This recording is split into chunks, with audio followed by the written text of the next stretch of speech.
Hello everyone, this is Dulo Cell Celebration here at Light TV. Let us read from Psalm 100 verse 4. Enter his gates with thanksgiving and his courts with praise. Give thanks to him and praise his name. So wherever you are, why don't we all stand up as we give our praise and worship to the Lord.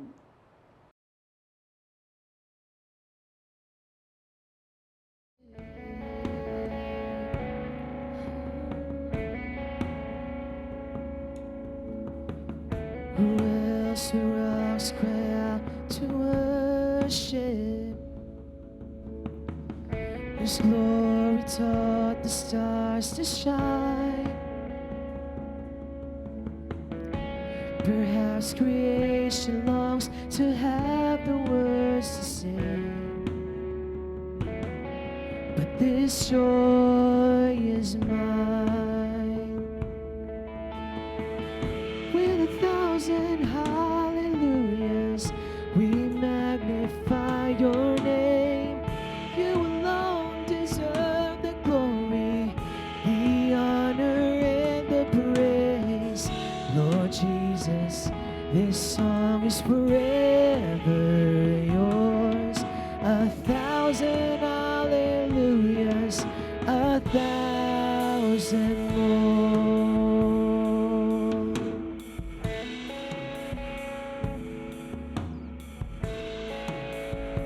We'll sing it out. Who else would die for our redemption? Whose resurrection means our rise. There isn't time enough to sing of all you've done, but I have eternity to try. With 1,000 hallelujahs, we magnify your name.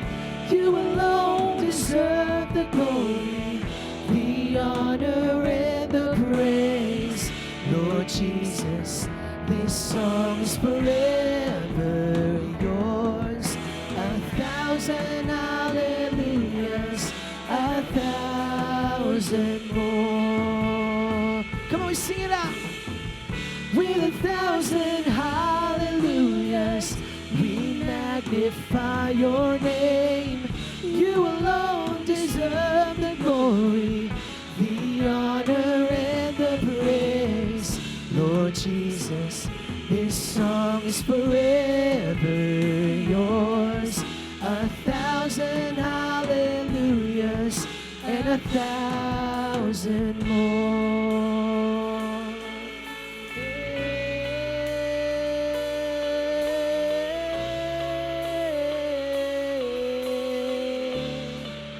We long to worship you. Hallelujah.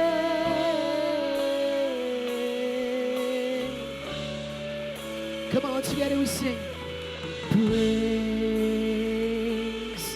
to the Lord, to the Lamb, to the King of heaven. Praise, for he rose, now he reigns. We will sing forever.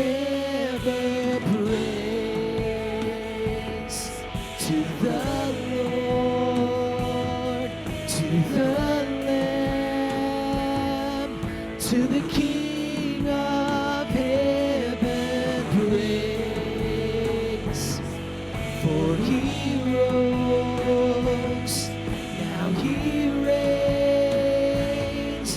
We will sing for, come on, we sing it out. Praise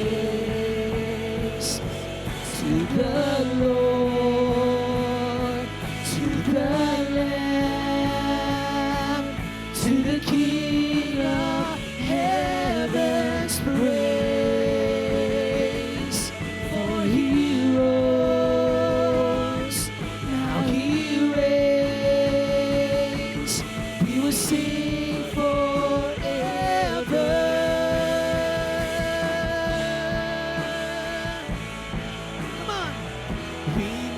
magnify your name.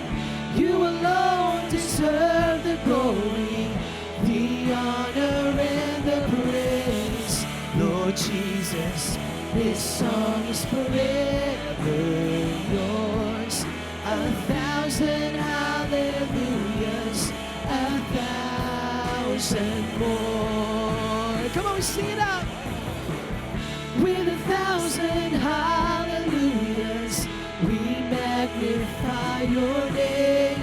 You alone deserve the glory, the honor and the praise.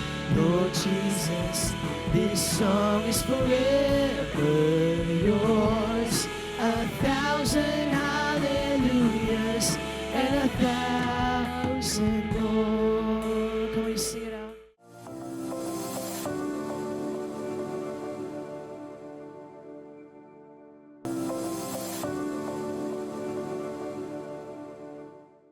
Let me start from Romans chapter 8, verse 11. Okay? Romans 8, verse 11. Ito pong verse na to is very important kasi po dito po nakasalalay yung teaching po ng resurrections. Okay? Lagay natin yung ating scripture. Romans chapter 8, verse 11. Ano po sabi dyan? And if the spirit of him who raised Jesus from the dead dwells in you. Sabi niya, he who raised Christ from the dead will also give life to your mortal bodies.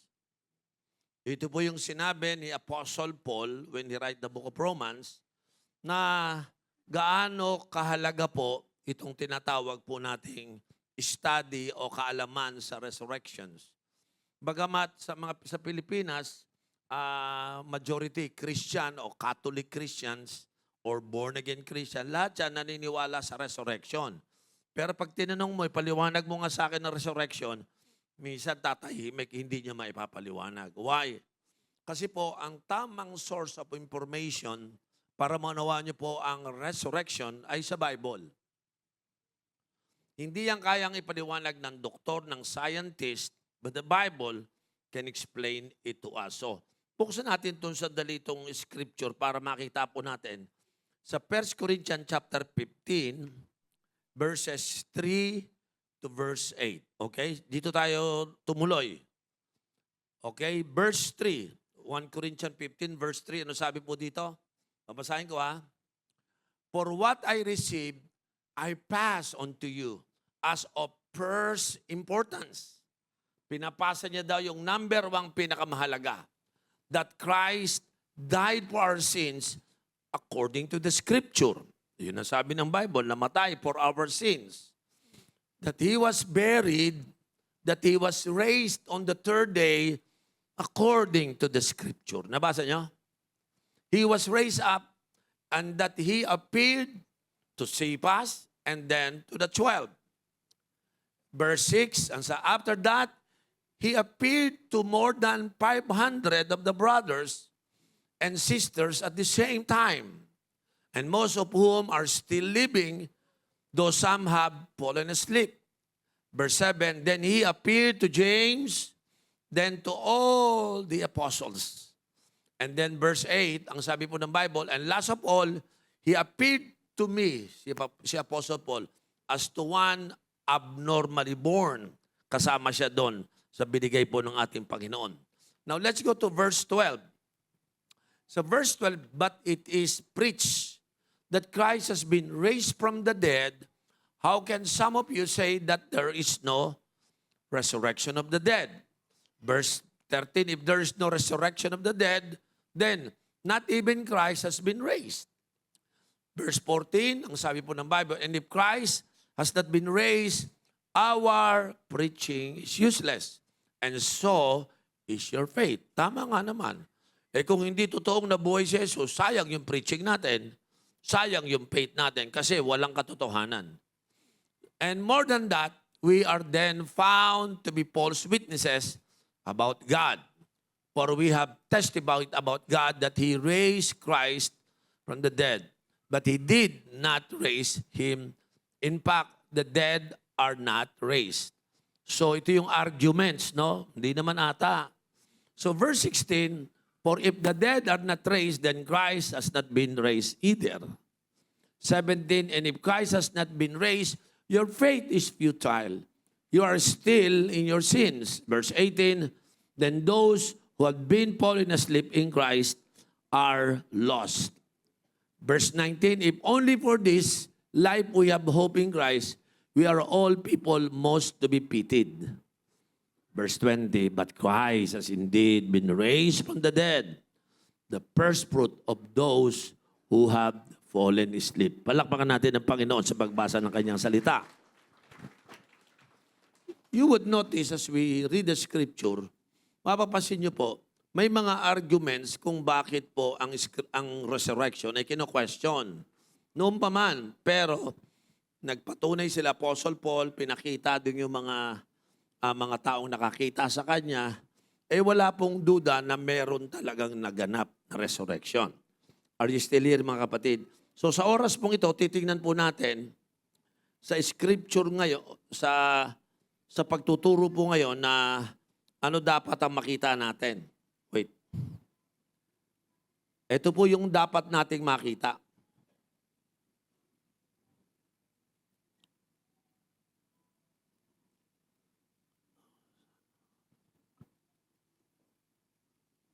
Okay, isa-isahin po natin ngayon yung mga pinag-aaralan po natin. Punta tayo dun sa doon pa lang sa New Testament, may nag-a-argue na ng mga resurrection. Pero of course, isa-isa yung mga disciples nagpapaliwanag para yung mga tao. Sabi niya, nakita mo, di ba? Oo, nakita ko. Ikaw, nakita mo. O kami, 500 kami, nakita namin. So yung mga early believers, believer talaga sila ng resurrection. Kasi nakita nila mismo si Christ, pinako sa krus, inilibing, tapos lumabas. So, meron tayong mababasa ngayon sa scripture na gusto kong puntahan natin, walang iba, itong scripture po ng Book of John, chapter 20. Okay? Magsimula tayo sa verse 1. Ito po yung verse 1 hanggang 18, no? Sabi po ng Bible, ito yung actual event, okay, ng resurrection. Lagyan natin ulit yung John chapter 20. Early on the first day of the week, while it was still dark, Mary Magdalene went to the tomb and saw that the stone had been removed from the entrance. Okay? Verse 2. So she came running to Simon Peter and the other disciple, the one Jesus loved, and said, they have taken the Lord out of the tomb, and we don't know where they put him. Verse 3. So Peter and the other disciple started for the tomb. Both were running, but the other disciple outran Peter and reached the tomb first. Verse 5, he bent over and looked in at the strips of linen lying there, but did not go in. Then Simon Peter came along behind him and went straight into the tomb. He said, the strip of the linen lying there, as well as the cloth that had been wrapped around Jesus' head. The cloth was still lying in its place, separate from the linen. Finally, the other disciple who had been reached to the tomb first also went inside. He saw and believed. And then, they still did not understand from the scripture that Jesus had to raise from the dead. Next, then the disciples went back to where they were staying. Now Mary stood outside the tomb crying. As she wept, she bent over to look into the tomb. And saw two angels in white, seated where Jesus' body had been, and one at the head and the other at the foot. They asked her, woman, why are you crying? They have taken my Lord away, she said. And I don't know where they have put him. Verse 14, at this, she turned around and saw Jesus is standing there, but she did not realize that it was Jesus. Verse 15, he asked her, woman, why are you crying? Who is it you're looking for? Thinking he was the gardener, She said, Sir, if you had carried him away, tell me where you have put him, and I will get him. Jesus said to her, Mary. She turned toward him and cried out in Aramaic, Rabboni, which means my teacher. Jesus said, do not hold on to me, for I have not yet ascended to the Father. Go instead to my brothers and tell them, I am ascending to my Father and your Father, to my God and your God.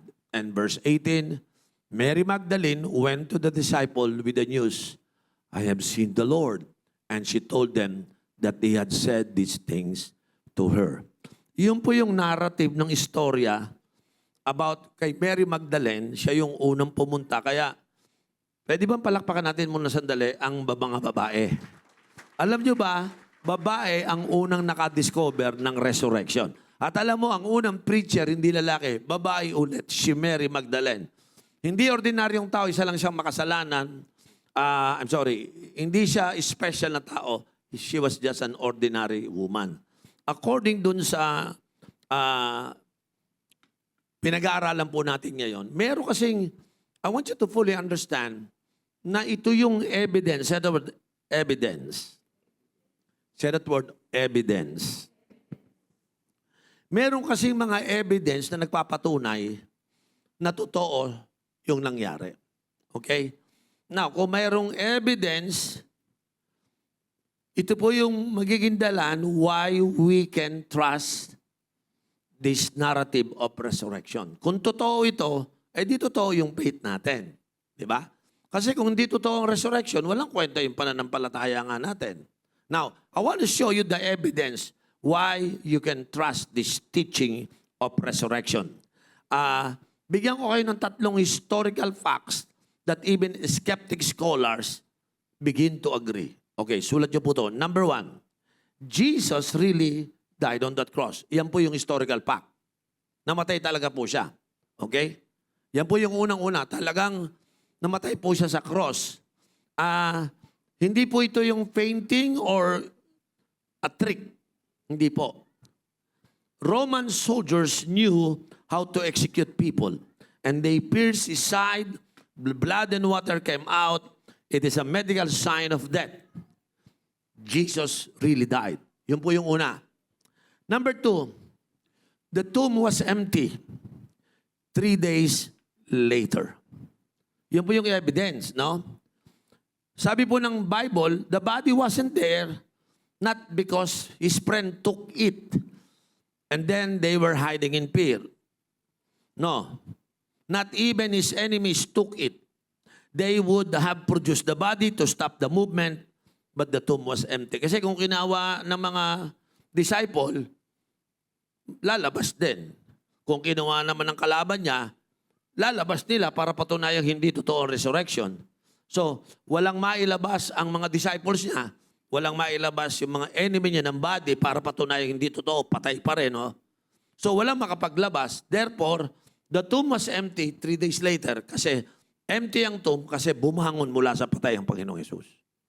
Kasi kung may kumuha at nagsimula na yung movement ng buhay si Kristo, di ilabas nyo lang, so tapos na. Wala nang maniniwala sa resurrection. Kung hindi totoo, kung kinuha ng mga apostles yung patay, tinago, one day lalabas para patunayan hindi totoo ang resurrection. Pero hanggang ngayon, walang makapagpatunay na merong katawang naiwan. Because according to testimony, si Kristo nabuhay mula sa mga patay. Amen? Number 3, sabi pa ng Bible, over 500 people saw him alive. Yan yung pangatlo. Hallelujah. Not 1, not 2, not just friends at one time, but over 500 people saw the risen Jesus at once. So totoo po talaga. And most of them is still alive when Paul write this scripture. Meaning you could go ask them yourself. Totoo ba? May nakakita? Meron. So ulitin ko, no? Namatay talaga siya sa cross. Pagpunta doon sa pinagdibigan na wala, may nakakitang nakatayo at buhay. So ito po yung mga true evidence kung bakit naniniwala tayo sa resurrection. Are you still here? Okay? Tanungin natin ngayon yung pangalawa. What the resurrection means for you right now? Ano ba ang ibig sabihin ng resurrection sa atin lahat? Kung may resurrection, ano ngayon kung meron? Ito yung mga tinatanong, ako nagti-teaching ngayon ako, hindi ako nagpipreach, teaching to. Kasi gusto ko maunawaan ninyo na yung pananampalataya ninyong kinuha ay meron pong katotohanan. Meron tayong Diyos na buhay. So what is the meaning of resurrection sa atin? Ano ba ito para sa atin? Sulat niyo po to. Meron pong 5 declaration for anyone who needs to hear them today. Ito po yung number 1. Okay? Your past is not your prison. Ayun, hallelujah. Your past is not your prison. I believe the grave could not hold him. And because of that, it cannot hold your future. What God forgives, He forgets. So stop living in a tomb that Jesus already emptied. Kung meron man kayong past, namatay, pumangit ang buhay mo, gusto ko pong sabihin sa inyo, yung mga nagawa nyo noong una, ay hindi nyo yan prison house. Because of resurrection, pwede kayong makalaya dun sa dati nyong buhay na masama. Marami tayong ginawang masama na pumatay sa atin. Namatay ang negosyo, namatay ang families, namatay. Pero dahil may resurrection power, I promise you, God can resurrect your present situation. Yan ang maganda po. Dahil naniniwala tayo sa resurrection, meron itong meaning sa atin na lahat ng namatay sa buhay ko ay pwedeng muling buhayin ng Panginoon. Hindi lang yung physical life ko, pero meron ako mga namatay. Meron ba ditong namatay ang pangarap mo? Namatay ang iyong desire, parang nawalan ka ng hope. Pag ang resurrection power nag-move sa life mo, lahat ng akala mong wala na, patay na, posible pa rin mabuhay muli. Can I have amen? I was talking to a very poor young gentleman, Bishop, napakahirap po ng buhay namin. Sabi ko, naniniwala ka ba sa power ng resurrection? Sabi niya, Bishop, nung tinuro mo sa akin yan, naniniwala po ako. Sabi niya sa akin, this was like about 20 years ago pa, yung istorya na to. Hopeless, galing sa mahirap na pamilya, involved sa mga masamang gawain. But this man apparently believed on the gospel. You know what God did to him? Yung lahat ng pangit niyang nakaraan, minsan kahit may pangit kang experience, pero meron ka namang dream na maganda. Di ba? Sino sa inyo nakaranas? Ang pangit ng buhay ko, ba't nagkaganito? Pero sa kabila nun, may dream kang maganda.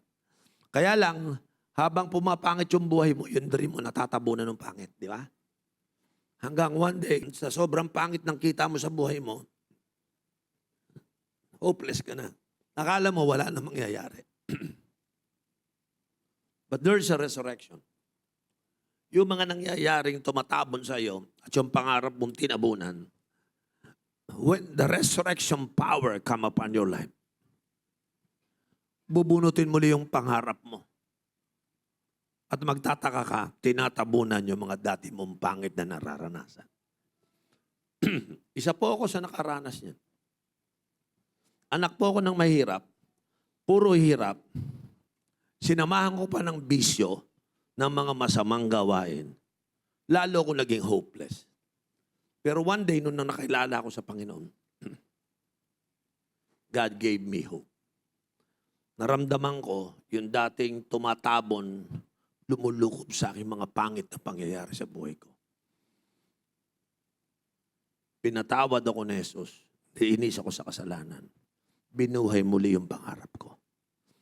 42 years ago, 42 years na po akong Christian yung lahat ng pangit na nangyari sa akin, nawala, nilinis, pinatawad. And then, resurrection comes. yung lahat ng pangarap ko nabuhay muli. Pangalawa, your pain is not pointless. Kung titingnan mo ang Friday, it looks like a defeat because of that Holy Friday. And on Saturday, Black Saturday, it was very silent. But Sunday came. Your suffering is not the end of your story. Why? Because it is the setup for your testimony. Nabuhay mula si Jesus. Malungkot nung Friday, tahimik nung Saturday, pero umingay dahil nung Sunday, bumangon mula sa patay ang ating Panginoong Jesus. Can I have amen? So, hindi pointless yung pain ng buhay natin. Siguro yung life mo ngayon nasa Holy Friday. O kaya siguro silent kasi po Black Saturday. But thank God you are here this morning. God is telling you, son, there is a resurrection in your life. Amen. Yung lahat ng pangit na pinagdaanan natin, parang Biyernes Santo, puro hagupit, puro sakit, puro hirap. At nung Saturday, tumahimik sapagkat patay na. Pero nung Sunday, biglang umalingaw-ngayo, buhay si Jesus. At kung siya ay buhay, ikaw ay mabubuhay. Amen. Palakpakan natin ng Panginoon. Number 3, your pain, your failure is not fatal. Yes, Peter denied Jesus 3 times. But he became the rock of the early church. You have not fallen too far for the resurrection grace. Nag-fail tayo. Pero your failure is not fatal. Your failure can be resurrected. Some of us nag-dream, nag-fail. Some of us may ginawa, nag-fail. Nung nag-fail ka na nag-fail, parang ayaw mo na. No, hindi dapat. Failure must not be fatal. Bakit? Although we have a failure, meron tayong tinatawag na resurrection grace para yung failure natin, it turn out to become victory. Yan po yung pangatlo. Okay? Ito po yung sinasabi ko po sa inyong resurrections meaning para sa atin. Your past is not your prison. Your pain is not pointless. Your failure is not final. Number 4, your fear is not your master. Why? Death itself could not stop Jesus. Alam niyo po ba yun? Mismong kamatayan, hindi siya kayang pigilan. Ano ang kayang gawin sa atin ng fear? Because fear is a liar, mga kapatid. Ano nangyari kay Mary Magdalene? Natakot siya nung nawala. Umiiyak siya. But the tomb is empty and the king is alive. Akala niya, yung takot niya may kumuha, pero napalitan. Di po ba? Kasi po, meron pong katotohanan ng resurrection. So, hindi tayo dapat susunod doon sa mga takot-takot natin. Sino dito may takot ka sa future, takot ka sa anak mo, takot ka sa lalo ngayon, ako, mahal ng gasolina. Yung mga bumili ng kotse na hulugan, sabi nila, diesel para matipid. Mas mahal ngayon ang diesel. So, hindi siya nakatipid. Nakangiti yung nakagasolina. Yung iba sa inyo nakangiti kasi wala naman kayong kotse. Di ba? Sabi mo, nakatakas ako. Nagtaka ka, yung pamasahe mo, lumaki naman. Wala kang lusot, mga kapatid. But fear is not your master. Di ba? Manda lang po kayo, mga susunod na araw, hindi po ako nagpapromise ng negative. Pero according po sa pag-aaral, maapektuhan na po yung presyo ng gulay, ng bigas, unti-unti na po yan. No? Number 5, your tomorrow is already secure. Ayun. Because Jesus rose from the dead, you will also rise up to whatever situation that you have. And because Jesus lives, you will live. And because He has overcome the world, you will also overcome the world. Kaya sabihin mo sa katabi mo, congratulations. You have the resurrection power. Amen. Palakpakan natin muna ang Panginoon.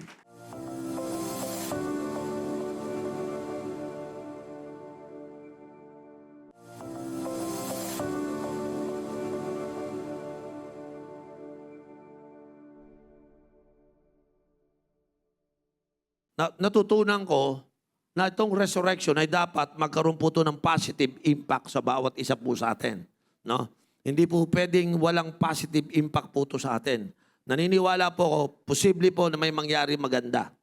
Okay? Now look, as we look into the scripture, tingnan niyo po yung binigyan ko sa inyong evidence, tapos kung ibigay po sa inyo yung evidence na yan, naniniwala po ako na yung istorya ng resurrection ay meron pong itong pwedeng idulot po sa atin. No? Nakita ko po to na makaka-apekto itong krisis na nangyayari sa atin. No? Kasi yung resurrection power, hindi nyo nakikita, but it is working. Are you listening? Itong resurrection power na ito po'y mag-i-engage, mag-i-involve sa atin. Mag-expect kayo ng mga miracles along the way. Kasi po, may hirap po talaga buhay ngayon, pero ipapakita ng Diyos yung kanyang power para tulungan ka. Can I hear amen? Ito para sa mga naniniwala lang. Pag hindi ka naniniwala, hindi ka makakaranas. So, dapat sa tanghaling ito, maniwala tayo na merong resurrection power. Can I have a amen? Sabi mo, resurrection power. Meron po talagang resurrection power na dapat nating makita po ito. So, dito po sa scripture na ito, si Mary Magdalena, siya po yung unang-unang nakakita na kung ano talaga yung nangyari. Now, tingnan natin sandali itong naganap na ito kay Mary. Okay? Tingnan po natin ito sandali. This woman showed up at the tomb before dawn. Why? Kasi po, si Mary Magdalene, he was hopeless. That's why she go. Early, quietly, with no fanfare. Kaya lang po, when she arrived at the scene, the stone that covers the tomb was already open. So nagtaka siya, bakit bukas ito? So, he looked into the tomb. Wala si Jesus. Ito po yung nakita niya. Until the angel spoke to her. Okay? Why do you look for the living among the dead? He is not it. Pakinggan yung salita. Why you are looking, sabi dito, why do you look for the living among the dead?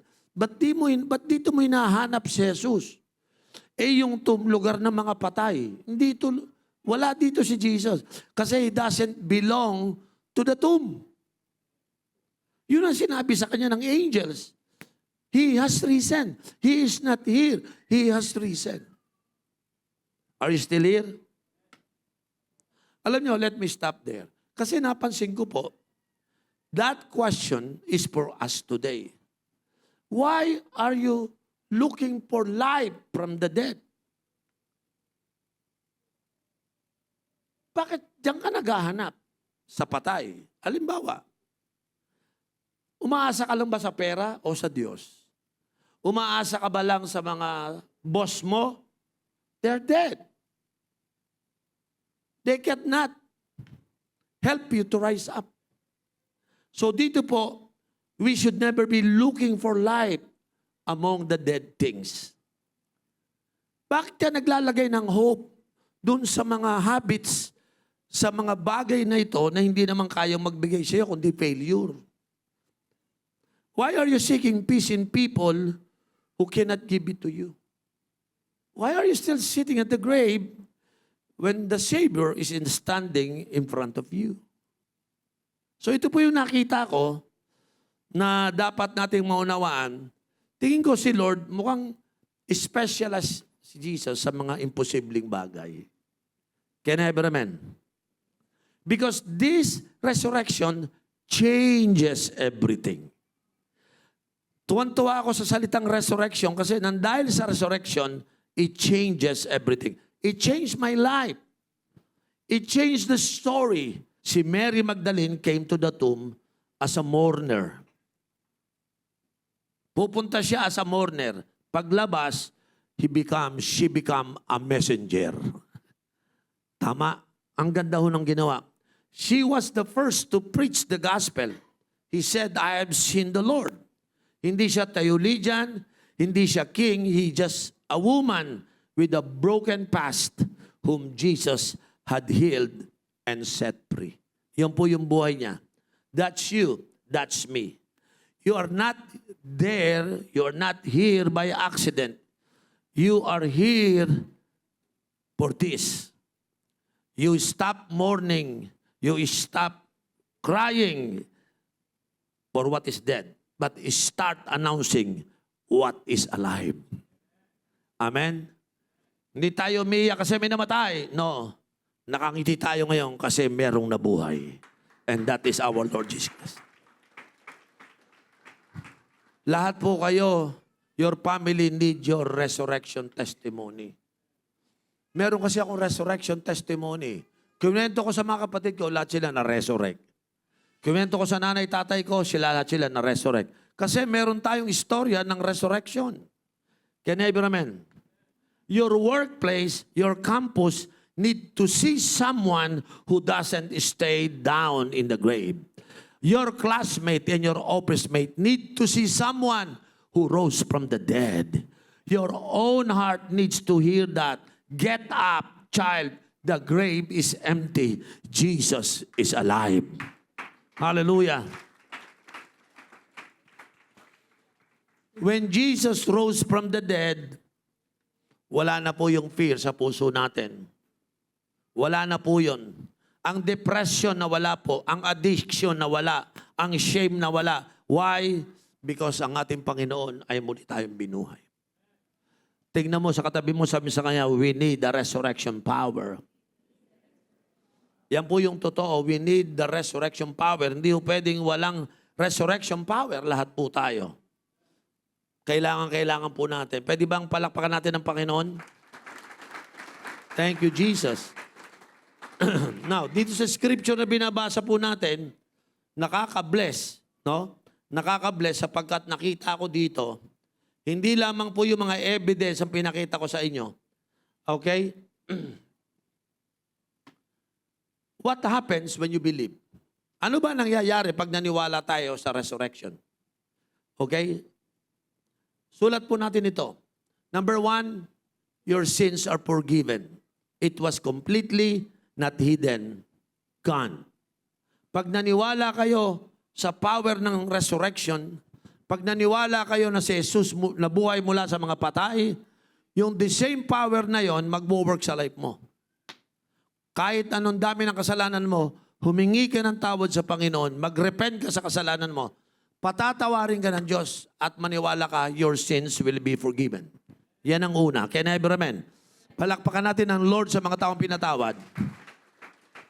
Number 2, you will receive eternal life. Not just life after death. Life now. Hallelujah. Ang life ngayon may purpose, may meaning, may peace, may hope dahil iyan po binigay sa atin ng Panginoon. So meaning to say, hindi lang tayo pinatawad, binigyan pa tayo ng eternal life. The word eternal life means quality kind of life. Alam mo, pag lasing ka, adik ka, mahirap ka, walang quality yung life mo. Pero pag ikaw ay pinatawad, nilinis sa kasalanan, niresurrect ka, ibig sabihin yan, bibigyan ka na ng Diyos ng quality kind of life. Sumunod ka lang, mag-obey ka lang, magkakaroon ng quality of life. Alam niyo po, nagpastor na ako 37 years. Sa pagiging Kristiyano, 42 years na ako. Abay, kinukompare ko yung life ko noon, tsaka ngayon, ay lubhang malayo. Dahil yung quality ng life ko ngayon, nako, ang layo po talaga. Resurrection proves 3 things. 1, it proves that sin's death is paid in full. Nabayaran ng kasalanan. Pangalawa, it proves that death has lost its sting over our life. Pangatlo, it proves that God specializes in impossible mornings like Mary Magdalene. So ang resurrection, iniisip ko, binayaran ni Jesus ang aking kasalanan. Nagpunta siya doon sa lugar ng bayaran, tawag doon redemption. ang dugo niya, pinambayad niya para maligtas ako. Yung debt, hindi siya kayang pigilan. Kaya ako, hindi rin ako kayang pigilan ng debt. Siguro mamamatay ako physically, pero one day magre-resurrect ako. Katulad ng, kaya meron tayong tinatawag na eternal life. Eternal life means walang katapusang hininga. Hindi ho ganun yun.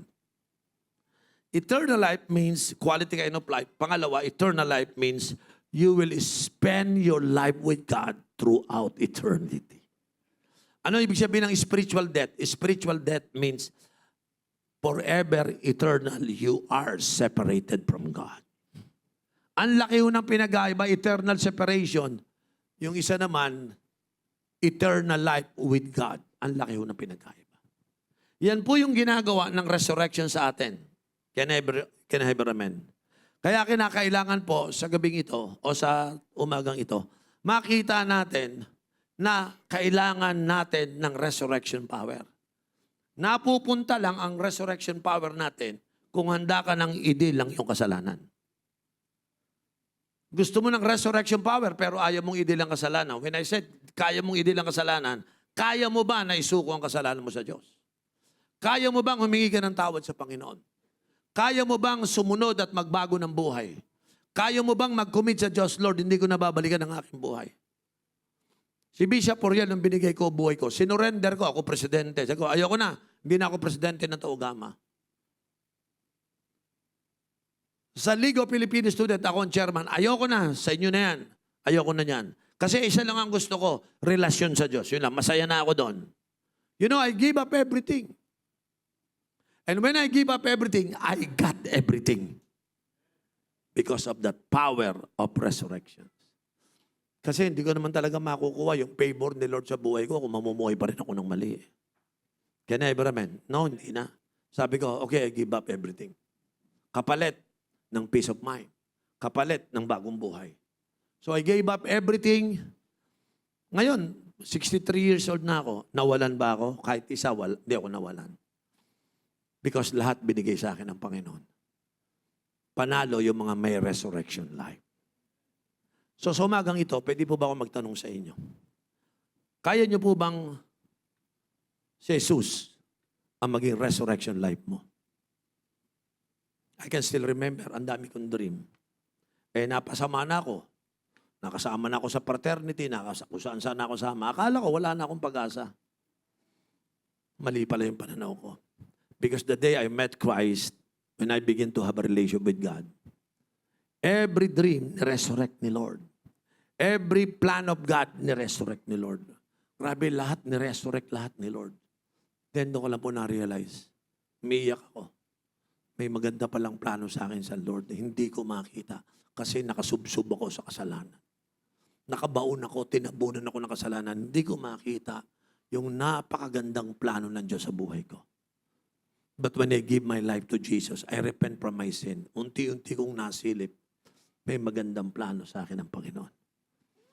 By profession, I'm an architect. But there's a better plan of God in my life. I become a pastor. When I become a pastor, sabi ng ibang mga tao sa akin, ba sayang yung pagiging arkitekto. Sabi ko, hindi ko pinagsisihan. Until now, 37 years na po akong pastor, hindi ko pinagsisihan. Mamimili lang ako, arkitekto o magpapastor. Sabi ko sa aking ina, ma, plano mo yan, mag-arkitekto ako. Tatay ko, plano mo yan. Pero may plano sa akin ng Diyos. Gagawin niya akong pastor. Nung ginawa niya akong pastor, ma, hindi mo alam.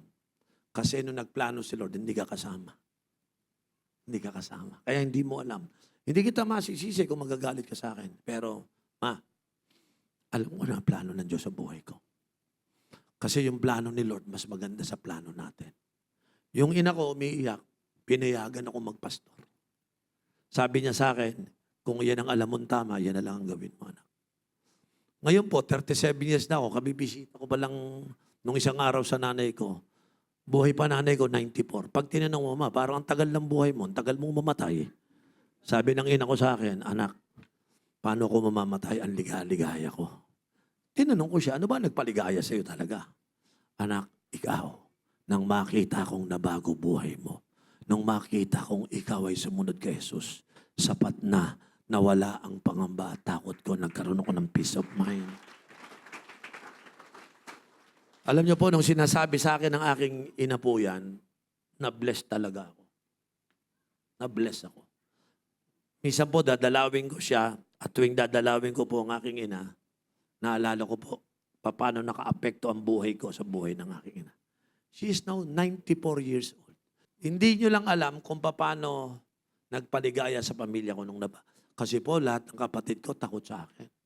Yung mga uncle ko, tiyahin ko, nanay ko, tatay ko. Alam mo, pinapasok ng pulis yung tahanan ko kasi hinahabol ako eh. Meron lang akong taguan na hindi nila ako makikita eh. Makailan akong pinapasok sa bahay. Pero kasi sa dami ng sakit na ulong inabot ng ina ko. Pero alam niyo, one day, ni-resurrect ni Lord ang buhay ko. Ando na ako sa libingin ng mga patay. Wala na. Dead na yung life ko. Spiritually dead na ako. Bulag na ako. Blackout na eh. Puro darkness na lang ang ginagawa ko. Nakagapos na ako eh. No? Lahat ng vision nasa katawan ko, lahat ng kalokohan nasa katawan ko. But God is good. He came and He saved me. He resurrected me. Hallelujah.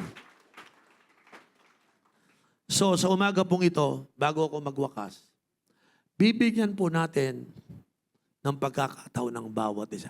Meron ba ditong first timer at hindi mo pa nararanasan ang resurrection sa life mo? I pray sa pagpunta mo rito, in-invite ka, it is by no accident why you are here. In-invite ka sapagkat nais to nag-invite sa iyo marahil kung paano niya naranasan resurrection, maranasan mo rin mabuhay mula sa mga patay. Amen? Tumayo tayo lahat mga kapatid. Hindi pa huli ang lahat. Amen? Ang resurrection po ay hindi doctrine. Ang resurrection po ay isang person. Yan po ay walang iba kundi ang ating Panginoong Hesus. Amen? At naniniwala ako sa hapon pong ito o sa tanghaling ito, nais ng Diyos na lahat po tayo makaranas ng resurrection. Sabi mo sa katabi mo, I love resurrection. You will go from this place not as someone who once was broken, but as someone who has been raised from the dead. Hallelujah. Thank you so much, Bishop Oriel, for the powerful word we received and put it into practice. To continue supporting this ministry, you may give your donations through the BPI account of Doulos, 8111-005568. Or you may also give using our online platform that is seed.doulosforchrist.org/giving and simply follow the instructions. We'll see you again next week for another episode of Doulos Cell Celebration, only here at Light TV. Thank you all and God bless you. And let's continue to declare His goodness. Come on.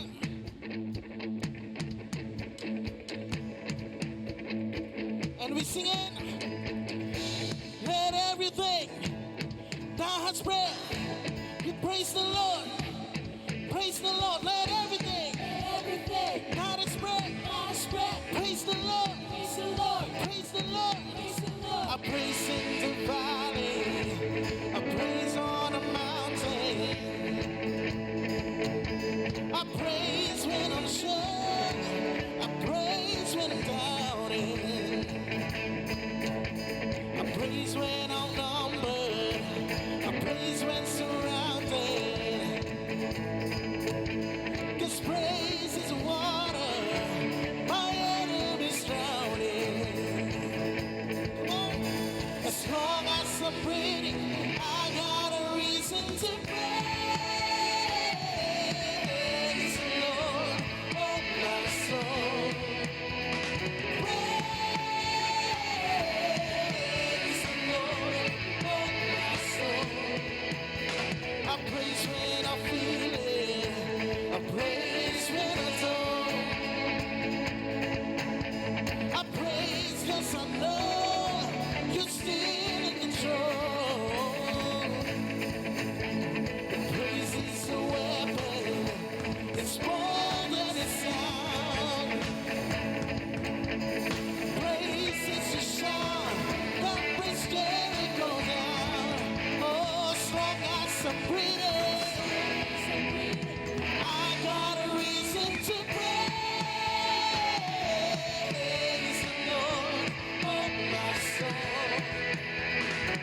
You are sovereign, and we're singing.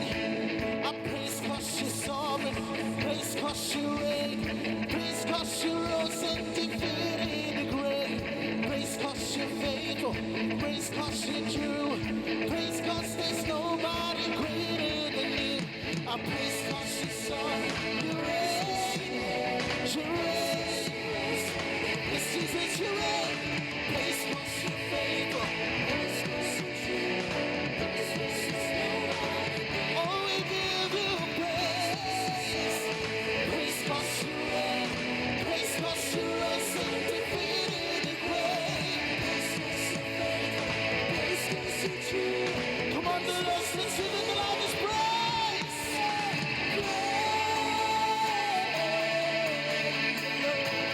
Oh, my soul. Come on, come on. Praise the Lord. Oh, my soul. Praise the Lord. Oh, my soul. Praise the Lord.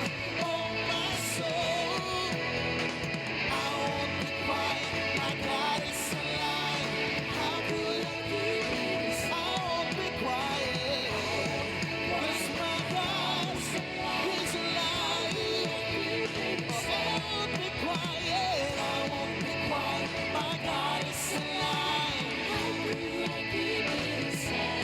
Oh, praise the Lord, oh my soul. Come on.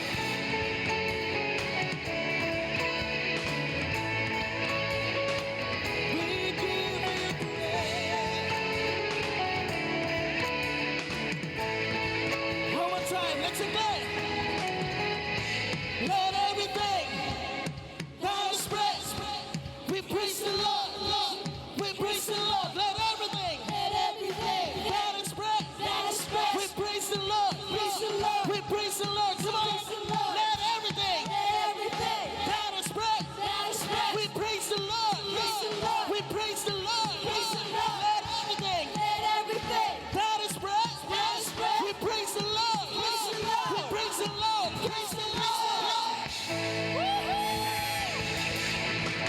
To you all the highest praises, Jesus. God bless you all, guys. See you next Sunday.